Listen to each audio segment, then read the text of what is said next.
might be having some technical difficulties, but since I know what the Speak Black Man podcast is about, I'm going to introduce myself.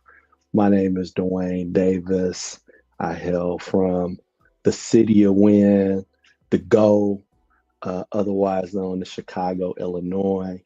Um, I do many different types of things in education, locally, statewide, and nationally. But I am forever grateful and excited to be here with Professor JBA, with the at the Speak Black Man podcast, connected to National Parent Union and Profound Gentlemen, and all of the great work that's being done for men, for fathers, and for humans in our communities and in our city.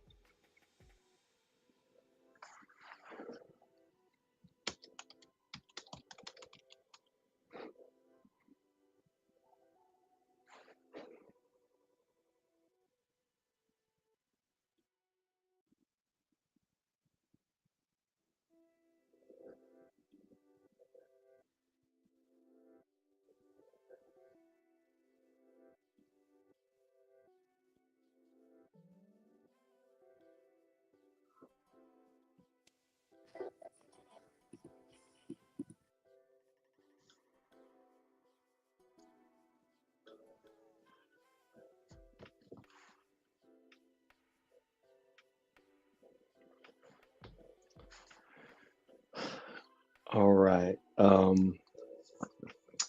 I apologize for having technical difficulties, but at the moment, I hear the pre-show music. uh, Thank you. And so, man, what can I say about the shy? It is, I just recently saw something. There's a internet kind of circumstance, and that gets into what we understand about cities and what we understand about Chicago being in the Midwest. And it was this really interesting conversation where they said, Chicago is not in the Midwest. Chicago is in the Great Lakes. We're not mid anything. And you're thinking about the Midwest as being halfway to something else. And we're clearly closer to the East Coast than we are to the literal middle of America. But I love the misconception about our city. And another thing about our city is that I don't want to play into the stereotypes, but there's a famous movie that was very controversial done by one of our great Black artists of all time, Spike Lee, and it's called Chirac. And the folks in Chicago, us in Chicago, we thought about that context as inappropriate, as like our city is not violent like that. It's not violent. It's not as violent as the media says. It's not as violent as what the current president says. All right, and there was a hashtag "Keep Chicago out of your mouth" when he was speaking about our city in a negative light. So um, that being said, Chicago is the seat. Some would say the seat of a lot of Black creativity in our country. Um, and as we know, that great migration, Chicago is also northern Mississippi or northern Georgia, because there are a lot of folks, a lot of ancestors, a lot of grandparents and humans that have migrated up to the north.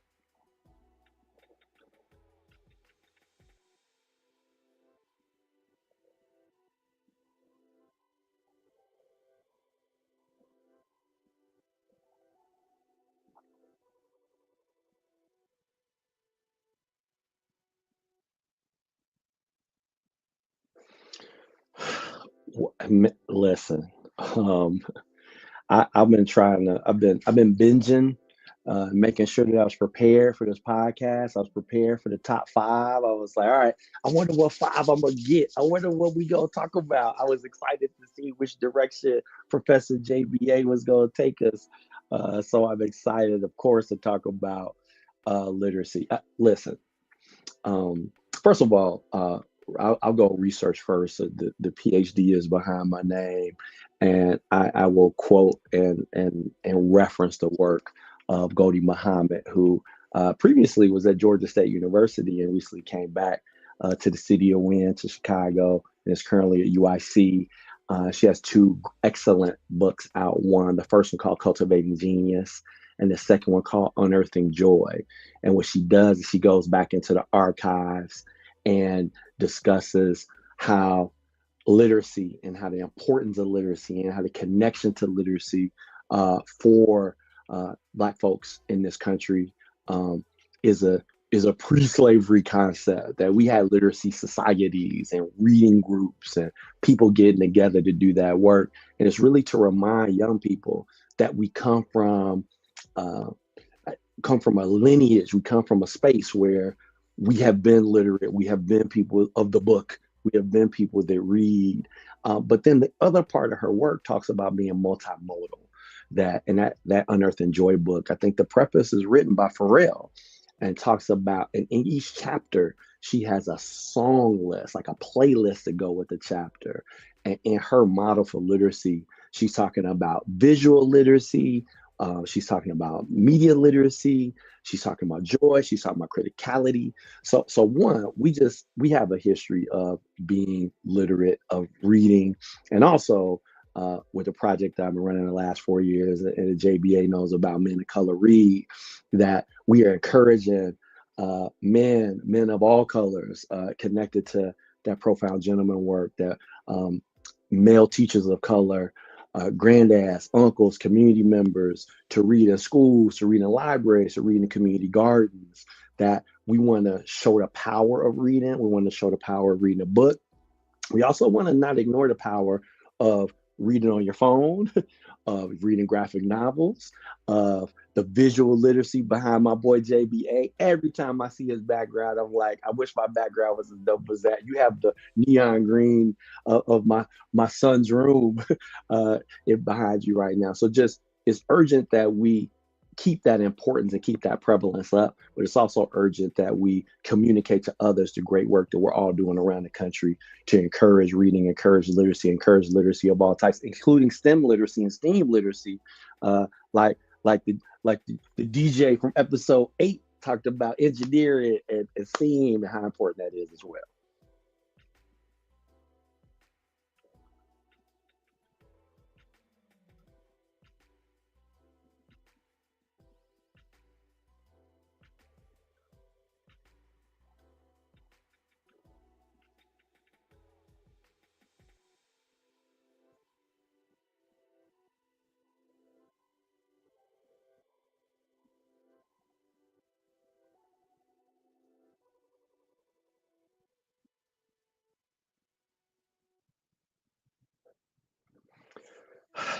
So I think, well, one, and this is the great thing about the National Parent Union, and the great thing about active parents, and the great thing about, I think, what all organizations are trying to do. I think, first of all, I think we put a lot of pressure on schools to hold a lot of this work. Well, we know that traditionally, that the work of literacy, the work of educating youth, also happen in the faith-based community. It also happened in the parks. It also happened in the park districts.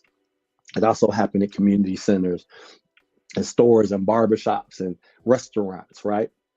So if I had to say one thing I would like to see more parents and families do this school year, I think it would just be reconnecting with all of the institutions that impact your life, and trying to be intentional about that reconnection, right? So some of it is, if you're able, if you have the time and space to do it, being present at your child's school, whether that is going to a school board meeting, whether that's going to a parent meeting at school, PTA, just attempting to be intentional about being present in your child's school. And then second, taking your child intentionally to spaces in your community, hopefully within walking distance, if that's at all possible, depending on if you're rural or urban, in order to have them connect to whether that's the public library, a local bookstore, or a local restaurant, in order to keep our money in the neighborhood, but also have them see that there are people in those spaces reading, writing, talking, communicating, doing that work in the neighborhood.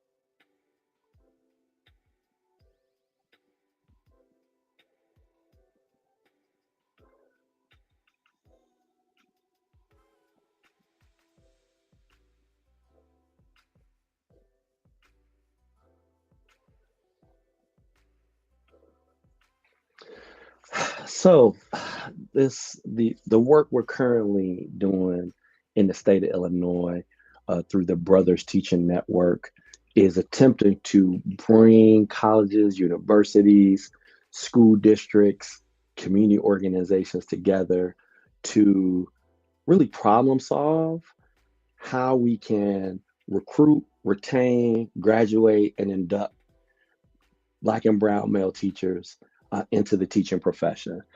So during this year, with some assistance from some state funding through the University of Illinois at Chicago, I'm grateful and honored to work with a committed team of individuals who are doing research around this work, who are connected to legacy programs that connected to this work, because the initial program that the University of Illinois Chicago had was a Call Me Mister program, and it switched over to the Brothers Teaching, not just as a rebranding, but also getting connected to other universities and other teacher pipeline programs around the state. But really, it's modeled off of the work in the great state of South Carolina, where when our young people went to those conferences, they saw a critical mass of Black male teachers, 200, over 200 Black male teachers and young men in the teacher pipeline. And we know we need that in the Midwest. We know that we need to think about that in our state, and the way that funding and politics is currently going, because we happen to be in a blue state, we happen to be in the state of Illinois, that possibly this work can get funded and protected and doing the work that needs to be done in order to bring us all together. And in this conversation, so I'm working on field building, but also a guidance document to kind of give to programs, to kind of a workbook to go through and think about their assets, think about how they do the work. And the last thing I say on this field building is, when talking to other universities and school districts, it's been basically many hands make light work, and we'll go farther if we go together. And we will always need teachers. So why not also think about having teachers that look like the students we serve? And the mission of the project is that every student in the state of Illinois, K to 12, will have at least one Black or brown male teacher in their educational career.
So the 5 pack, I knew there was always a wild card. There's always one that I'm like, what's on JBA's list at the beginning? What are the things he shouted out? So I, I'm gonna answer that question. Now I'm gonna tag back to the teacher residency and student support programs because I participate in that work as well.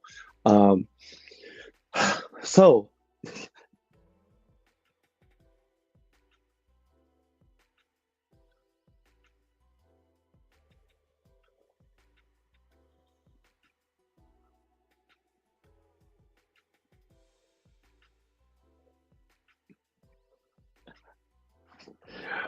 all right.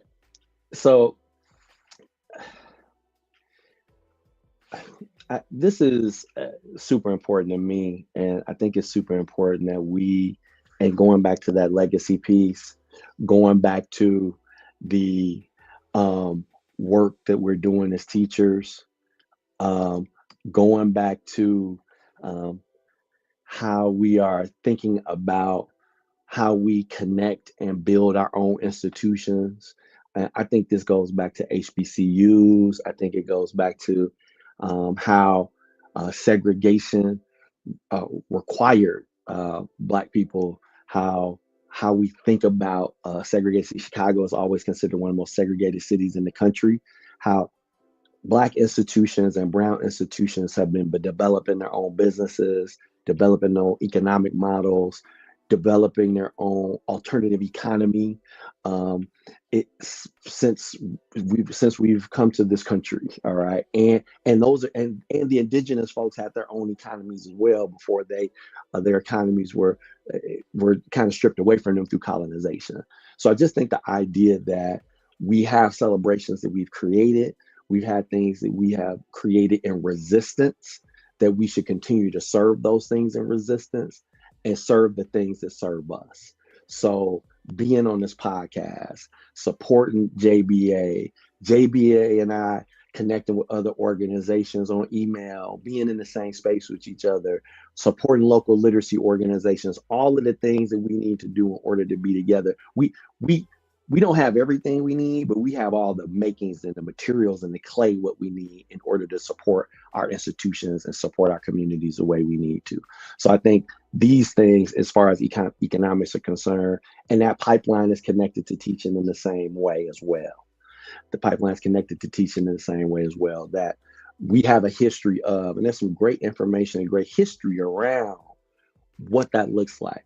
That African American teachers were impacted, the teaching force was impacted when integration happened because a lot of Black teachers weren't given jobs at those integrated schools. And we've been trying to catch up ever since. And JBA and I are part of that legacy of being teachers, being in the space and doing that work.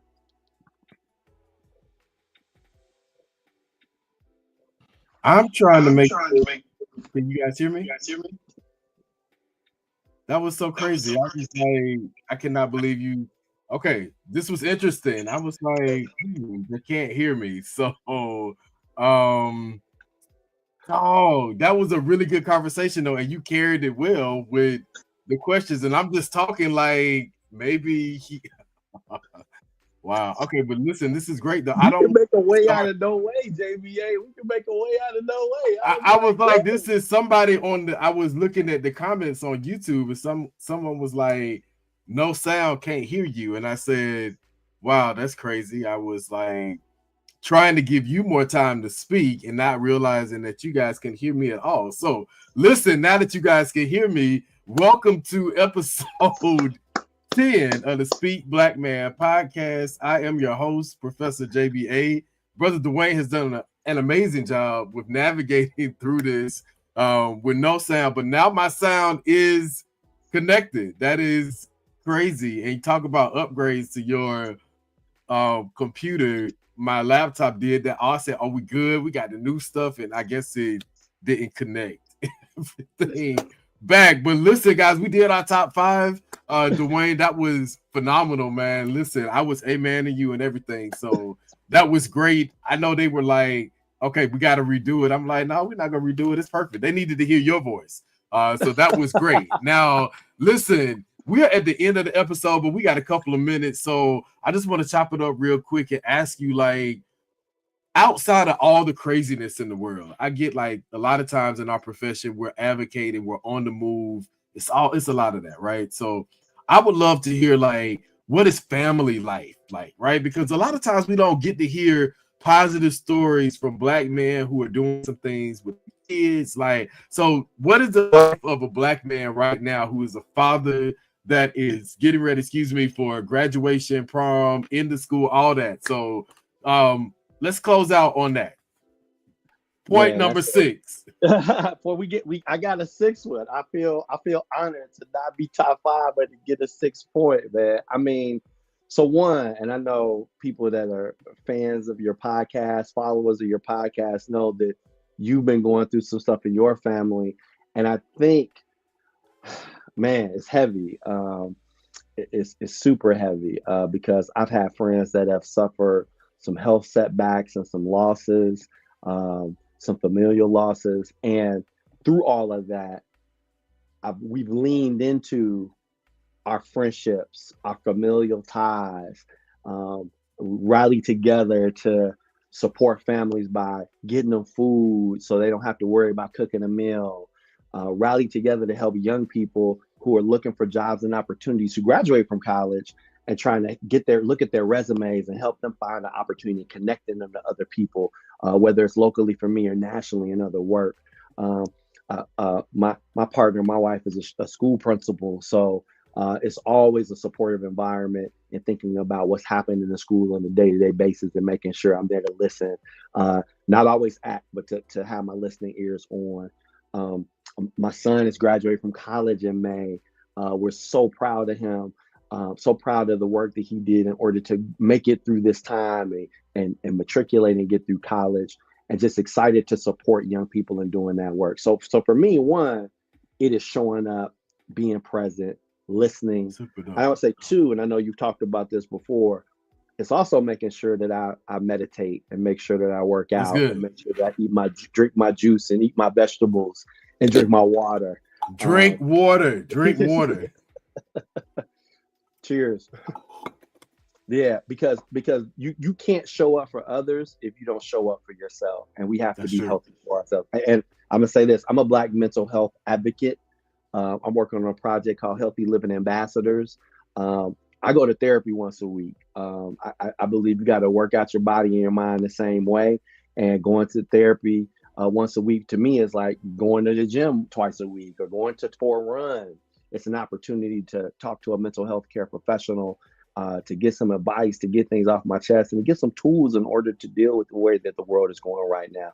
So I'm just an advocate of taking care of self, but also being present and being in community way, because being in community also boosts your endorphins, helps your immune system. True. It helps your mentals. True. Okay. Listen, this is episode 10. Black men are lit. I will tell you right now, Dwayne would probably say go and get all of the Arthur's books on the website, including mine. I don't know if I'm on them, but check it out just to make sure. But we're also sort of supporting Black male authors with this conversation. Our highlight for this podcast is Black authors. Make sure you go and you support Black authors in your immediate community, because a lot of times we'll pull the big name authors. I also want to say support Black owned bookstores. That was a part of the opening conversation, which was really quick. Okay, Dwayne, I want to go one last thing before we close out. Is 7:44. Summer concerts. I know we're in a recession and that's hard, but however, there are a lot of local things that are coming up. So what are maybe some summer concerts or summer fun? What are you looking forward to? And then we're definitely closing out. Okay, listen. There are a lot of great cities, a lot of great places in this country. But literally this week, as the weather has changed in Chicago, we have a thing called Summertime Shy. There is nothing like Chicago in the summer. We have free concerts every week. We have concert venues right on the lake. I don't even know what the lineup is this summer, but I already know. I literally was in it. I taught a class this afternoon, and I was on the elevator with a young lady. I was like, "Summertime Shy is almost here." She was like, "Rooftops and concerts all summer." So we are on top of the Summertime Shy thing. We know that Beyonce is going to be touring, but we also know True, there's true. live music, and live music lives. And going to Lot. support authors at bookstores and readings, but also supporting live musicians and live singers. City Winery here in Chicago has a great lineup. Bring the books, bring the wine, bring the music together, y'all. We're going to be doing some phenomenal things collaboratively over the summer and throughout the year, getting people connected. That question, which was, top 5, it was number 5, was centering economics and why Black people need to get connected to the economics of Juneteenth and Kwanzaa, because we are in a recession. And Yep. we know that in these times, it is best for us to do like everyone else and make sure that our dollars also stay connected within our community. So remember, you don't necessarily have to go to Target or Walmart or any of these other stores, but you can go to your, company, your, products that you want. Go to those companies, those businesses directly and support. Dwayne, thank you for being on. This is episode 10. Black men are lit. Go and get you some books, whether it's, on your Kindle, like reading it from your phone, all of those different dynamics. But go and support Black authors and Black bookstores. Again, the Shy is coming back on. Make sure you guys check that out. And get Into the JBA. arts. Get Yeah, JBA. get my book, educationalentities.com. You see the website at the end of the screen. Man, it's always great to have you on in the space. I'm looking forward to some upcoming events. And again, everybody, this is episode 10 of the Speak Black Man podcast. Dr. Dwayne Davis, raising expectations from the Shy, was on today. We apologize again from the tech difficulties, but guess what? It wasn't about you hearing my voice, but the special guest, and who even knew that you couldn't hear me until we got to the end. And thank you to everybody on YouTube who shouted that out. Again, this is the Speak Black Man podcast. We will return next week, 7:15 p.m. Another special guest, another great conversation. Make sure you subscribe at educationalentities.com. And again, Speak Black Man podcast. Peace and love, everybody.